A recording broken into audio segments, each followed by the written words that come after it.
emas adalah saving. Tahukah tuan-puan, harga emas hampir tak berubah selama lebih 100 tahun. Kalau emas asyik naik, kenapa dulu harga emas boleh mendata lebih 100 tahun? Ramai orang ingat harga emas sentiasa naik. Tapi, tahukah tuan-puan, ada satu tempoh dalam sejarah, harga emas hampir mendata lebih 100 tahun. Macam mana boleh jadi macam tu? Sebab pada zaman dahulu, emas itu sendiri adalah duit. Wang kertas yang orang pegang hanyalah wakil kepada emas. Ia macam kupon hari kantin sekolah. Kupon itu bukan duit sebenar. Ia cuma mewakili duit yang kita dah bayar.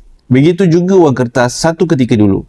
Ia hanyalah resit atau voucher yang mewakili emas yang disimpan. Sebab itu harga emas nampak tak bergerak. Kerana duit yang digunakan ketika itu memang emas. Tetapi selepas sistem kewangan berubah, wang kertas tidak lagi disandarkan kepada emas. Jumlah wang yang semakin banyak dicetak, kuasa beli wang pula semakin menurun. Dan disitulah ramai mula nampak harga emas naik. Hakikatnya tuan-puan, bukan emas yang semakin mahal, tetapi nilai wang yang semakin susut. Sebab itu, ramai orang simpan emas bukan untuk cepat kaya, tetapi untuk lindungi nilai simpanan mereka dalam jangka masa panjang.